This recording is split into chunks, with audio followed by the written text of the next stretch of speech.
یہ چیز اپنے محبوب کو کھلا دیجئے، کھانے کے بعد وہ دوڑتا ہوا آپ کی جانب آ جائے گا۔ اگر کوئی چیز کھلانا پاسبل نہیں ہے تو کسی چیز اس کی کسی نشانی پر، فوٹو پر، اس کے کسی کپڑے پر یہ پڑھ کر پھونک دیجئے، تو پھر وہ آپ کے پیار میں پاگل ہو جائے گا یا پاگل ہو جائے گی۔ اس طریقے کے بہت سے عاملین آن لائن بھی اور آف لائن بھی دونوں پلیٹ فارمز پر اویلیبل ہیں، جو یقیناً جن کے پاس ایک لمبی لائن ہے۔ آف لائن دیکھیں تو ان کے پاس بڑی بھیڑ ہوتی ہے، دوسرے آدمی کو نمبر نہیں مل رہا ہوتا، اور آن لائن دیکھیں تو ان کی فین فالوئنگ بہت زیادہ ہوتی ہے، سبسکرپشنز بہت زیادہ ہوتا ہے، لوگ کمنٹنگ، لائکنگ بہت زیادہ کر رہے ہوتے ہیں۔ کس وجہ سے؟ کہ وہ اس طریقے کی باتیں کرتے ہیں کہ آپ کا محبوب آپ کے پیار میں مچھلی کی طرح تڑپنے لگے گا، یا اس کے اندر تڑپ پیدا ہو جائے گی، دوڑتے ہوئے آپ کی طرف آ جائے گا۔ کیا کرنا ہے؟ صرف آپ کو اس کے فوٹو پر پھونک مارنی ہے، صرف 3 دنوں میں یہ کمال و مال ہو جائے گا۔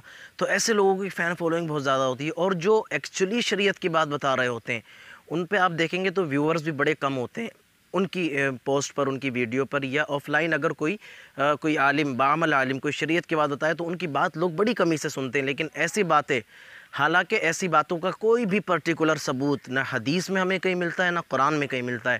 اگر ایسا کچھ ہوتا تو قرآن میں ان وظائف کی ایک لمبی قطار ہوتی ہے، ایسا کچھ ہوتا تو احادیث کریمہ صلی اللہ تعالیٰ علیہ وسلم، نبی کریم صلی اللہ علیہ وسلم کی احادیث میں ہمیں بہت ایک لمبی قطار، ایک بڑی فہرست ملتی ہے، جس سے ہمیں یہ پتہ چل سکتا تھا کہ بھائی ایسے وظیفے ہوتے ہیں کہ آپ فوٹو پر پڑھ کر پھونک دیں یا اس کے کپڑے پر پڑھ کر پھونک دیں تو وہ آپ کے پیار میں پاگل ہوا، بھاگا ہوا آ جائے گا یا بھاگی ہوئی آ جائے گی۔ تو دیکھیے ایسا کچھ بھی نہیں ملتا۔ یہ جو لوگ ہیں نا، یہ پیسہ بنانے کے لیے، اپنی فیم کمانے کے لیے یا مالدار بنانے کے لیے، ظاہر سی بات ہے آپ خود بھی دیکھ لیں، اگر آن لائن ہے تب بھی وہاں پر بہت زیادہ بھیڑ ہے، اگر کوئی آف لائن ہے تو اس کی پھر ایک فیس جو ہوتی ہے نا وہ مقرر ہوتی ہے کہ بھئی آپ نے اتنے پیسے دینے ہیں تب آپ کا کام ہو جائے گا، آپ کے محبوب کا آپ کے پیار میں پاگل بنوا دیا جائے گا، ایسا ہوگا ویسا ہوگا۔ تو یہ ہماری ذمہ داری بنتی ہے کہ ایک رسپانسیبل پرسن ہونے کی وجہ سے، اسلام کے جانکار، ایز این اسلامک اسکالر ہونے کی وجہ سے آپ کو بتایا جائے کہ بھئی ایسا کچھ بھی نہیں ہے۔